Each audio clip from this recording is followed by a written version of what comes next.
Hello friends, welcome to study kudos channel. आशा करता हूँ आप लोग अपनी पढ़ाई का ध्यान बहुत अच्छे से रख रहे होंगे। और हमारे चैनल को अगर अभी तक आपने सब्सक्राइब नहीं किया तो इसे सब्सक्राइब ज़रूर कर लीजिए और सामने वाले बेल आइकन के बटन को ज़रूर दबाइए ताकि आपको नया नोटिफिकेशन सबसे पहले मिल सके। तो टेस्ट सीरीज शुरू करते हैं। प्रश्न नंबर 101। इससे पहले तो इसका सही ऑप्शन है गल्फ स्ट्रीम एक महासागरीय जलधारा है।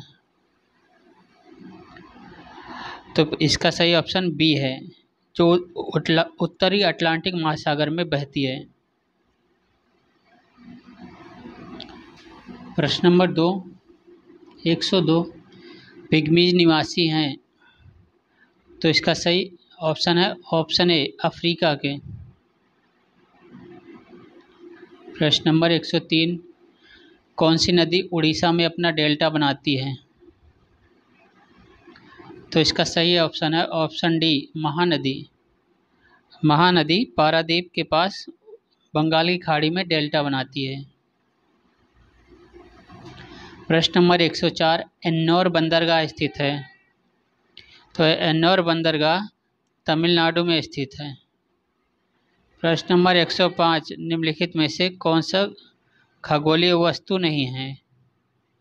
तो इसका सही ऑप्शन है option B, Krishna master. Krishna master, इसे कृष्ण विवर या ब्लैक होल कहते हैं, जिसे वही खगोलीय वस्तु है, परंतु कृष्ण मास्टर खगोलीय वस्तु नहीं है। प्रश्न नंबर 106 सेन वंश का संस्थापक था। तो सही ऑप्शन है ऑप्शन सी, सामंत सेन। प्रश्न नंबर 107 संगमकालीन पांड्यों की राजधानी थी। तो सही ऑप्शन है ऑप्शन ए, मदुरै। प्रश्न नंबर 108 मणिमेखलाई के लेखक हैं।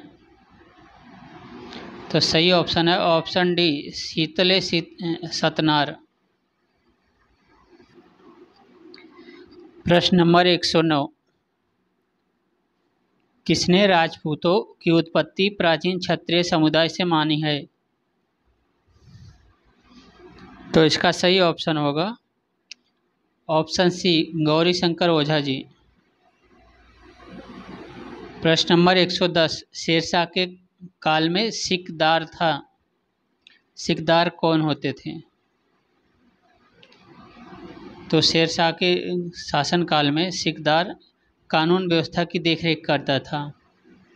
तो इसके लिए इसका सही ऑप्शन है ऑप्शन बी, कानून व्यवस्था के लिए उत्तरदायी था। प्रश्न नंबर 111 किसने कहा था कांग्रेस आंदोलन ना तो लोगों को प्रेरित था, ना ही या उनके द्वारा सोचा या योजनाबद्ध किया गया था? तो इसका सही ऑप्शन है option B, sir Syed Ahmed Khan. प्रश्न नंबर 112 गांधी इरविन समझौते के हस्ताक्षरित होने में किसने महत्वपूर्ण भूमिका निभाई थी? तो इसका सही ऑप्शन है ऑप्शन सी, तेज बहादुर सप्रू ने। प्रश्न नंबर 113 निष्क्रिय विरोध के सिद्धांत का प्रतिपादन किसने किया?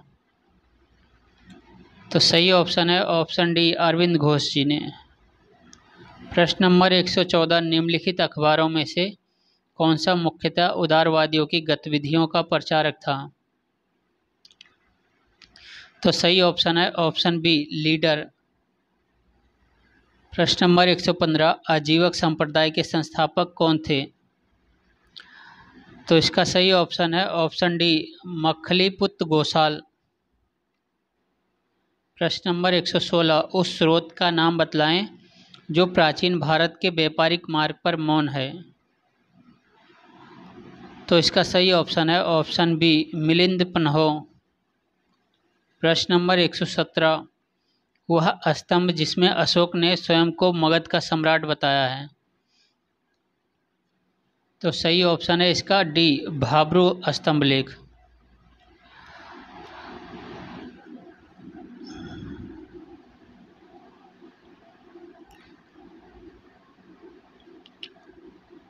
प्रश्न नंबर 118, किस अभिलेख से यह साबित होता है कि चंद्रगुप्त का प्रभाव पश्चिमी भारत तक फैला हुआ था? तो इसका सही ऑप्शन है ऑप्शन सी, रुद्रदामन का जूनागढ़ का अभिलेख। प्रश्न नंबर 119, वह कौन सा कांग्रेस अध्यक्ष था जिसने क्रिप्स मिशन व लॉर्ड वेबल दोनों से वार्ताएं की थी? तो इसका सही ऑप्शन है ऑप्शन ए, अबुल कलाम आज़ाद। प्रश्न नंबर 120, सांप्रदायिक अवार्ड एवं पूना पैक्ट में क्रमशः दलित वर्ग के लिए कितनी सीटें दी गई थीं?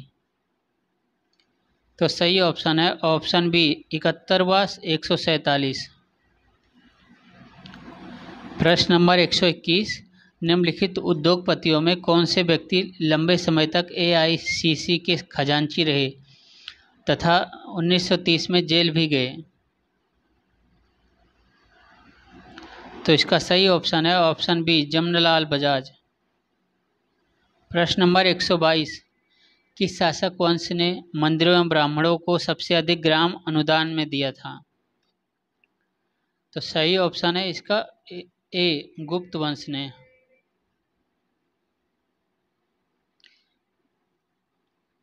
प्रश्न नंबर 123, भारत में मोहम्मद गोरी ने किसको प्रथम अक्ता प्रदान किया था?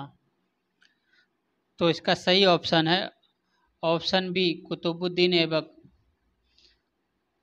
अगर अभी तक आपने हमारी टेस्ट सीरीज को अपने फ्रेंड सर्कल के साथ शेयर नहीं किया थे शेयर जरूर कीजिए और सब्सक्राइब जरूर कर लीजिए, लाइक का बटन भी जरूर दबाया कीजिए ताकि पता चले कितने लोगों को सही लग रही है, कितने लोगों को सही नहीं। प्रश्न नंबर 124, किस सुल्तान के काल में खालसा भूमि अधिक पैमाने पर विकसित हुई? तो इसका सही ऑप्शन है अलाउद्दीन खिलजी के समय में। प्रश्न नंबर 125, किस अधिनियम के अंतर्गत द्वैध शासन प्रणाली प्रांतों से हटाकर केंद्र में स्थापित किया गया? तो इसका सही ऑप्शन है ऑप्शन ए, 1935 के भारत सरकार अधिनियम के तहत। प्रश्न नंबर 126, व्यक्तिगत सत्याग्रह के पहले सत्याग्रही थे? तो इसका सही ऑप्शन है ऑप्शन सी, विनोबा भावे। प्रश्न नंबर 127, शारदा एक्ट पास हुआ था? तो इसका सही ऑप्शन है ऑप्शन बी, 1929 ईस्वी में। 1929 ईस्वी में हरबिलास शारदा के प्रयासों से बाल विवाह रोकने के लिए शारदा एक्ट पास किया गया था। प्रश्न नंबर 128, भील विद्रोह के नेतृत्वकर्ता थे? तो इसका सही ऑप्शन है ऑप्शन ए, जन्ना भगत, और भील विद्रोह 1914 से 15 में हुआ था।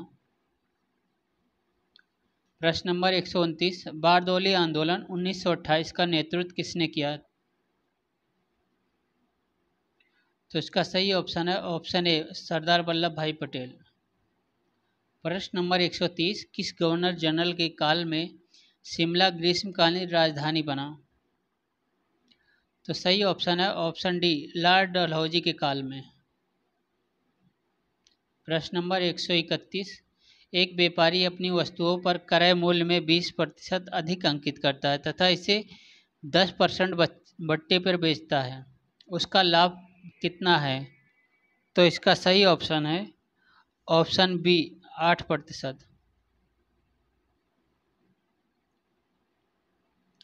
प्रश्न नंबर 132, 11 बजे तथा मिनट की सुई 11 बजे घंटे तथा मिनट की सुई के बीच कितना कोण होगा? तो इसका सही ऑप्शन है ऑप्शन डी, 30 डिग्री का। प्रश्न नंबर 133, 254 गुणे स्पेस गुणे 8 बराबर कितना? तो यहाँ स्पेस में क्या जगह होगी, कौन सा कथन सही होगा? तो इसका सही ऑप्शन होगा ऑप्शन ए। प्रश्न नंबर 134, एक इंजन जिसके पहिए की परिधि 7.5 मीटर है 9 सेकंड में 7 चक्कर लगाता है, तो गाड़ी की गति किलोमीटर प्रति घंटे में होगी। तो इसका सही ऑप्शन है ऑप्शन बी 21 किलोमीटर प्रति घंटा। प्रश्न नंबर 135 कह रहा है इस समीकरण का अधिकतम मान क्या होगा। तो समीकरण का अधिकतम मान जो है उसका ऑप्शन है डी सही है। आप इसे पॉज करके और इसे सॉल्व करके उत्तर की जांच जरूर करें ताकि आपका एक प्रैक्टिस हो जाए और परीक्षा में आपके 10 के 10 नंबर जरूर यहाँ से मिले। प्रश्न नंबर 136 दो संख्याओं का गुणनफल 4725 तथा लघुत्तम समापवर्त 315 है। इन संख्याओं का महत्तम समापवर्तन क्या होगा। तो इसका सही आंसर है ऑप्शन सी 15। 137 का आंसर है बी। एक बार इसे सॉल्व करके जरूर देखिए। 138 3 के घाते 21 को 5 से विभाजित करने पर क्षेत्रफल क्या होगा। तो सही ऑप्शन होगा सी 3। तो इसे सॉल्व जरूर कीजिएगा।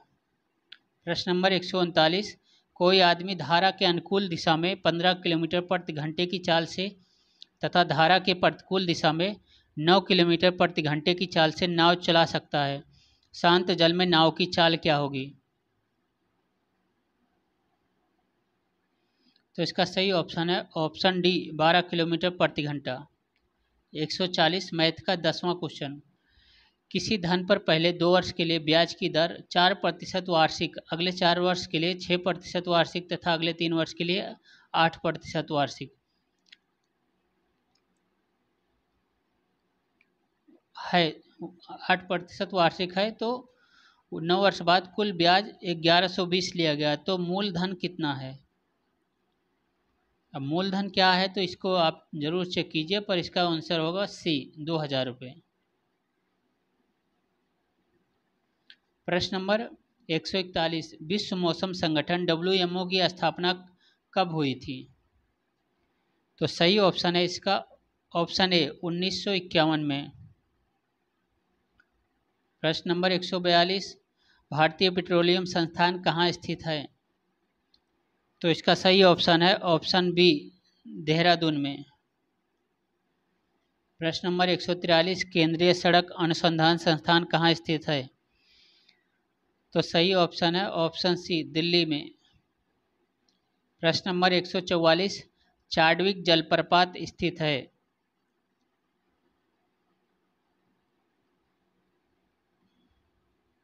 तो इसका सही ऑप्शन है ऑप्शन डी हिमाचल प्रदेश की राजधानी शिमला में स्थित है। प्रश्न नंबर 145 भारत में टेलीविज़न का पहला प्रसारण कब हुआ। तो इसका सही ऑप्शन है ऑप्शन ए 15 सितंबर 1959 को। प्रश्न नंबर 146 राष्ट्रीय कैडेट कोर की स्थापना कब हुई। एनसीसी की स्थापना कब हुई वही पूछ रहा है। तो इसका सही ऑप्शन है ऑप्शन सी 1948 में। प्रश्न नंबर 147 राष्ट्रगान सर्वप्रथम कब गाया गया। तो सही ऑप्शन है 27 दिसंबर 1911 को। और ये कहाँ गाया गया था, ये इलाहाबाद के कलकत्ता के कांग्रेस अधिवेशन में सर्वप्रथम गाया गया था। प्रश्न नंबर 148 मिजोरम की राजधानी है।